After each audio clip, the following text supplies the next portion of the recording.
संजय जी, राधे राधे। राधे राधे। महाराज जी, ये तंत्र मंत्र कुछ लोगों के ऊपर लोग कर देते हैं, क्या ये ऐसा सच में होता है? ऐसा कुछ वैसे ऐसे विधान हैं जो तांत्रिक हैं, जो मंत्रों के ज्ञाता हैं, इसमें मारण है, वशीकरण है, उच्चाटन है, ये इसके विधान हैं। लेकिन ये उन्हीं के ऊपर काम करते हैं जो भगवान का भजन नहीं करते। जो भगवान का भजन करते हैं उनके ऊपर काम नहीं करते। अगर आप राधा राधा जपते हो, कृष्ण कृष्ण जपते हो, तो भगवान तुम्हारी रक्षा करेंगे। कोई भी तंत्र मंत्र तुम्हारे ऊपर काम नहीं करेगा। एक तांत्रिक था, तो वो शालिग्राम भगवान को चुटकियों से नचाता था ऐसे, और भक्त का नाटक करता था। तो भक्त लोग बड़े, जो देखने वाले, यार भगवान इसके बस में है, जैसा चाहता वैसा नचाता है। तो एक भजनानंदी संत थे, उनके पास कई लोग भजन करते, तो उन्होंने आकर बताया कि वो ऐसा, बोले भक्त कभी ऐसा कर ही नहीं सकता। भक्त भगवान को प्रदर्शन थोड़ी करेगा, वो तो आराधना की वस्तु है। तो फिर उन्होंने कहा महाराज ये तो बड़ा गलत हो रहा है, समाज भ्रमित हो रहा है। तो बोले आपको चलना चाहिए। वो गए और खड़े हो गए और दिखा भाई, वो चुटकी बजावे कुछ नहीं। जब 100 का स्वभाव शेर हो जाता है ना, तो फिर कुछ नहीं चलता। और उनके पास भजन था और ये मंत्र का तांत्रिक था। तो इसने जब देखा कि यही बाबा जी आए और इसी कारण हुआ, तो उनसे कहा चले जाओ। तो उनका ये नाटक बंद कर, भोले भाले लोगों को तू ऐसे तंत्र के द्वारा लुभायमान करता है और पैसे इकट्ठा करता है। अब सारे समाज में उसकी बेइज्जती हुई, तो उसने शाम के अनुष्ठान किया मारण का प्रयोग किया। वो खप्पर में आग की तरह जलती हुई उन महात्मा की तरफ बढ़ी, लेकिन उनकी डेहरी की परिक्रमा करके बस खड़ी रही। कृत्या भी कहते हैं शास्त्रीय भाषा में, कृत्या, मारण, ऐसे नामों से उच्चारण किया जाता है। तो उन महात्मा ने कहा मैं कोई दोषी हूं क्या? सब में भगवान वास करते, तू भी भगवत स्वरूप है। उसी के द्वारा प्रकट की हुई कृत्या, उसी को जाकर पटक दिया, उल्टी खून की। और जब उन शिष्यों ने कहा महाराज मर जाएगा, आप कृपा करके चलो, बस राम राम राम राम राम, खत्म कृत्या। सब अंतर ध्यान हो गई। तो उनका बेटा अब समझ जा, कान पकड़ा, उस शिष्य बन गए, महात्मा को ईमानदारी से भजन करने लगे। तो तंत्र होता है, मंत्रों में ऐसी ताकत है कि मारण, वशीकरण, उच्चाटन ये सब हो सकता है, लेकिन ये उन्हीं के ऊपर होता है जो भगवान का नाम जप नहीं करते। अगर नाम जप कर रहे हो तो तुम्हारे ऊपर मारण, वशीकरण, उच्चाटन ये सब कुछ नहीं होगा। भगवान के नाम में अपार सामर्थ्य है। राक्षस लोग बड़े मायावी थे, लेकिन राम राम जपने वाले विभीषण के ऊपर कौन सी माया थी? हनुमान जी के ऊपर कौन सी माया उन्होंने डाल दी? कुछ नहीं कर पाए। सिया जी के ऊपर कौन सी माया डाल दी? जो भगवान में चित्त जोड़े हुए हैं उनके ऊपर माया का कोई प्रभाव नहीं पड़ता है। ये तंत्र मंत्र तो बहुत छोटी सी बात है। एक बड़ा तांत्रिक था, वो सन्यासियों को परेशान करता था। तो धर्म सम्राट करपात्री जी उनके पास गए और कहा नारायण नारायण नारायण, और कहा जितनी तेरे में ताकत हो अब लगा तंत्र की। चरणों में गिर गया था। बोले आपके ऊपर हमारा तंत्र कोई काम नहीं करेगा। जहाँ नारायण नाम है, राम नाम है, कृष्ण नाम है, राधा नाम है, हरि नाम है, जहाँ पाप करने वाले लोग हैं उन्हीं के ऊपर उनका प्रभाव पड़ता है। ऐसा है कि तुम्हारे ऊपर अगर तंत्र कर दिया जाए तो तुम परेशान हो जाओगे। तुम्हारे ऊपर मारण लगा दिया जाए तो 10 दिन में मर जाओगे। अगर 1 दिन का लगा तो 1 दिन में मर जाओगे। 1 महीने का लगा तो 1 महीने में मर जाओगे।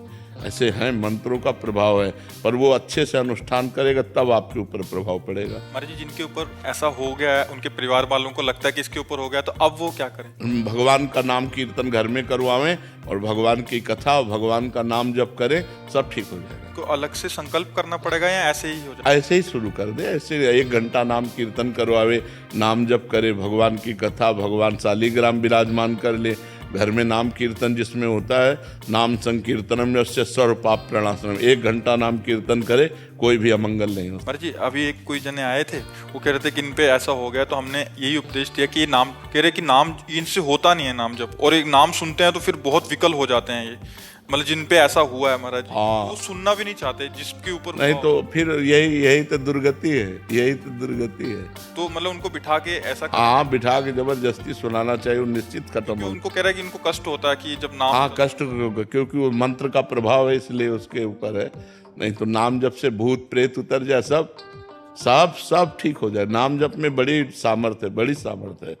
एक बार हम एमसी में थे तो एक को भूत आया, तो वहां लाए, तो हम कोई झाड़ना फूकना तो जानते नहीं, हम नाम जपना शुरू किया और चीखने लगा। हाँ महाराज जी, वो कह रहे थे कि और अब कहा इनसे दूर ले चलो, इनसे दूर ले चलो। हमका बैठल अब थोड़ी देर बैठा रहा, बोला हम जा रहे हैं। हम कहाँ जाओ? और ठाकुर जी को भोग लगा के जब जल चरणामृत और जल उनको दिया, वो खत्म हो गया, चले।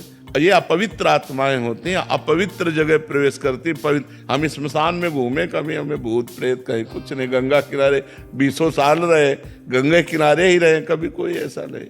तो नाम जप करो भगवान के नाम में, बड़ी भूत पिशाच निकट नहीं आवे। और बहुत सिद्ध है, गोस्वामी जी ने सिद्ध अवस्था में, तुलसीदास जी ने ये लिखा, हनुमान चालीसा। हाँ, भूत पिशाच निकट नहीं आवे, महावीर जब नाम नासय रोग हरे सब पीरा, जप निरंतर हनुमत। हाँ, जपत निरंतर हनुमत। हाँ, ये बात समझ लेंगे। महाराज जी, ज्योतिषी में विश्वास करना चाहिए? ज्योतिष शास्त्र है। परीक्षित जी जन्म लिए थे तो जन्म से लेकर मृत्यु तक का निकाल दिया था उन्होंने, इनको तक्षक सर्प काटेगा, पूरा मृत्यु तक निकाल दिया था।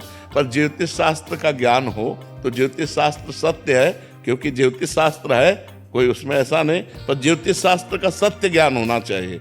मतलब किसी को गलत उपदेश दे करके और उसको भयावह परिस्थिति में करके अर्थ लेने की वासना ना हो। और ज्योतिष शास्त्र का ज्ञान हो तो सही सटीक जन्म से मरण तक का हिसाब बता देगा। जन्म से मरण तक? हाँ, जन्म तक जिससे मरण तक का हिसाब बता देगा। ज्योतिष शास्त्र सत्य है, इसमें कोई संशय नहीं है। पर ये सिद्ध होना चाहिए, मतलब उसको उसका परिपक्व ज्ञान होना चाहिए।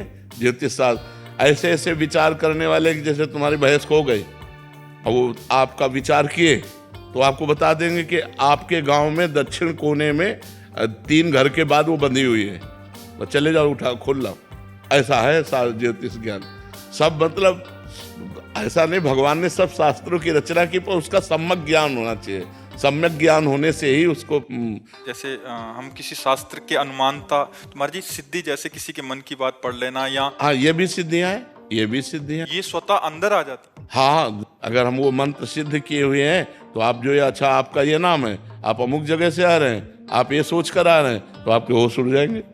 पर इन सब सिद्धियों को प्राप्त करने वाला भगवान को नहीं प्राप्त कर सकता। इसलिए कभी भगवान को प्राप्त करने वाले में आप कोई सिद्धि नहीं देखेंगे। ये सब शांत एकदम साधारण पुरुष, वो सब रिद्धि सिद्धि पेरे बहुआई, बुद्धि लोभ दिखावे भाई, होए बुद्धि जो परम सयानी, तिंतन चितई न अनहित जानी। वो अनहित कर देंगे, वो भगवत प्राप्ति नहीं होने देंगी। इसीलिए जो सिद्ध संत होते हैं वो भगवान के प्रेम में डूबते हैं, इन सिद्धियों के चक्कर में नहीं पड़ते हैं।